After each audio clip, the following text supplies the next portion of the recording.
Thanks for tuning in to the Urban Scope podcast. I'm back with more basketball news and, of course, women's basketball. Thinking about the outlook of women's basketball, especially after specifically the 2027 WNBA draft. Now, after this 2027 WNBA draft, I do not think that the NBA will ever be the same. And that's for a good reason or for a good outlook, per se, because the prospective 2027 draft picks for the WNBA look very promising. And I'll get into some of the top ones here in a little bit because not only is just a great skill set, but great marketability that these players would have, the uniqueness that it will bring.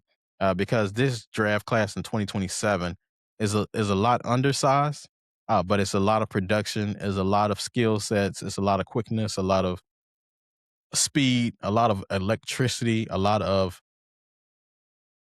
um, box office appeal from these players. And of course, none other than Juju Watkins, who is projected to be a number one pick for the 2027 draft. Since she's been a freshman, she's just amazing and electric what she's able to do. The endorsements with the Nikes and the State Farm. She pretty much has the same deals that Caitlin Clark has as a freshman in college or a sophomore year in her college year. So she has that box office appeal already, and then most people compare her to Caitlin Clark, but she's a lot different. She's a bigger player. I think she's better, a lot better defensively. She's a lot more physical. She's not a heavy 3-point shooter, but she can shoot the 3-pointer. She has a excellent skill set, and she's going to be up there with the Caitlin Clarks and Aja Wilsons and the Fisher Colliers of the leagues. Sabrina Ionescu, she's all in that mold of box office appeal. She's going to be great marketing for any team that comes along and drafts her because she's going to be the number one pick. There's no doubt about that. She's coming off that injury. So she's going to have to, of course, stay healthy. That's the big thing about most of these players is health. But I think Juju Watkins can figure it out. She's a major star. Her appeal for the league has brought a lot of eyes, similar to what Caitlin Clark has done, and she's just a very humble player. She doesn't come off as smug or arrogant. She comes off as like very humble and very shy, and hopefully she stays that way because I think it's a good look for those prospective players that's coming up behind her to show you can do it a different way. Another player that's coming out of that 2027 draft is Michaela Williams, very prolific scorer and very prolific scorer shooter from the outside at LSU under that Kim Mulkey tree or tutelage.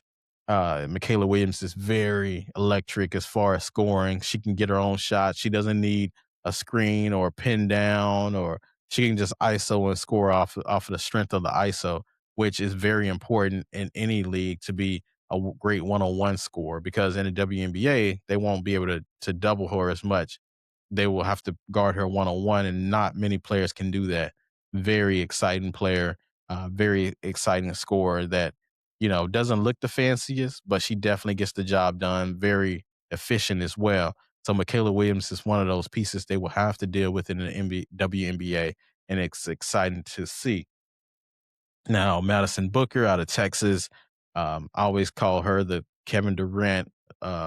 She has a Kevin Durant like comparison. She's going to be very exciting to see because she's a taller player, a bigger player, and she can put the ball on the floor. She can score from the outside. She can pass the basketball. She can rebound. She can do it all.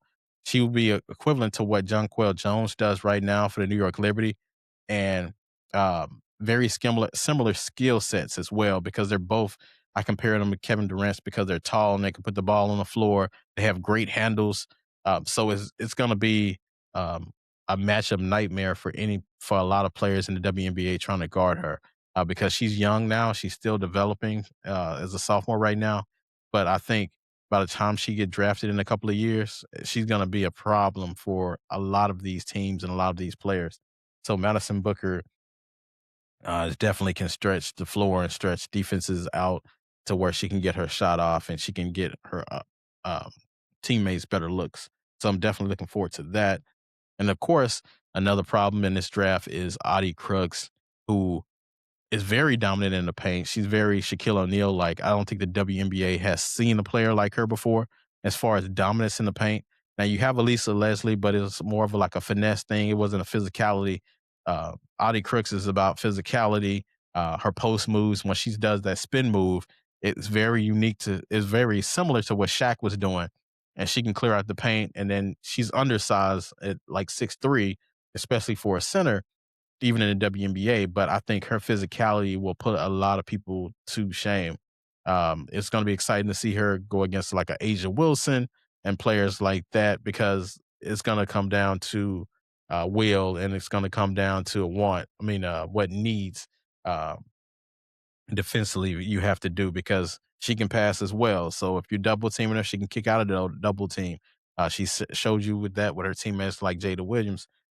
She can do that. So it's going to be a generational talent in Audie Crooks that I believe the league has never seen before.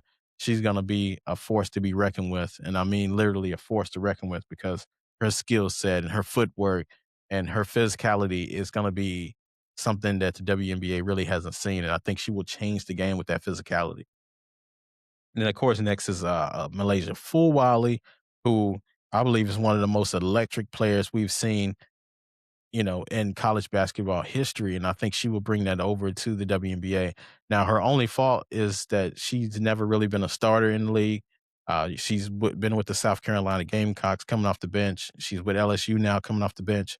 But I think as she matures and settles down, she'll figure her game out even more.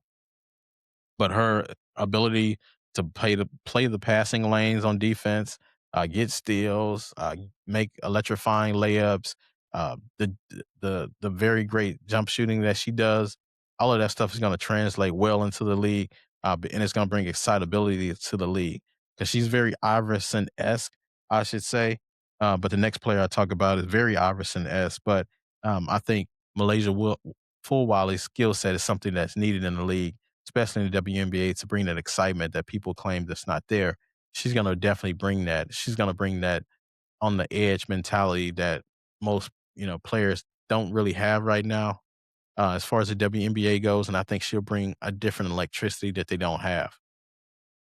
And Hannah Hidalgo, which I think will be the most one of the most exciting players because she has that personality, a very outgoing personality, unlike Juju Watkins or any other player in this respective draft. Um, Hannah Hidalgo is probably the most Iverson esque because of her ability to score, the amount of shots she gets up, her easy ability to get to the basket, how quick and fast she is.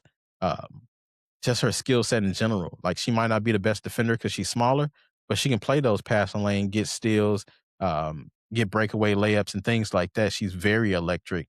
So she's probably the most Iverson out of the two between her and Malaysia Fulwiley. But still at the same point, that electricity and box office appeal that she'll bring and excitement. She's so quick and fast while being undersized and being able to go amongst the trees and make layups and shoot jump shots and do things like that. She is a force to be reckoned with, and she's going to get her points by hook or crook. So she's definitely one of those exciting players that one of those players to look forward to in the WNBA. She's going to sell a lot of tickets for some team or for the league in general. Of course, Michaela Blake's with Vanderbilt, very prolific scorer. Probably not the most efficient right now, but she'll get that down because she shoots a lot of longer shots. But I think her maturation is still showing. She's pretty much carrying a Vanderbilt team that most people didn't look at as far as being competitive. She's made them competitive over the last 2 seasons. She can score in different ways and different arrays. So I think she'll be one of those exciting players to see, but she's more reserved. She's more of a Juju Watkins personality type. She's not really outgoing, it seems. But for the most part, her scoring will do the talking and her play on the court. And she's very underrated defender. I think she's very efficient on the defensive end, which she doesn't get a lot of credit for because she's such a great scorer. But I think she'll do great things in the WNBA. And next is Liv McGill. She's one of those nice sized players at around 5'9", who looks a little undersized on TV, but she's 5'9", which is great size for the WNBA.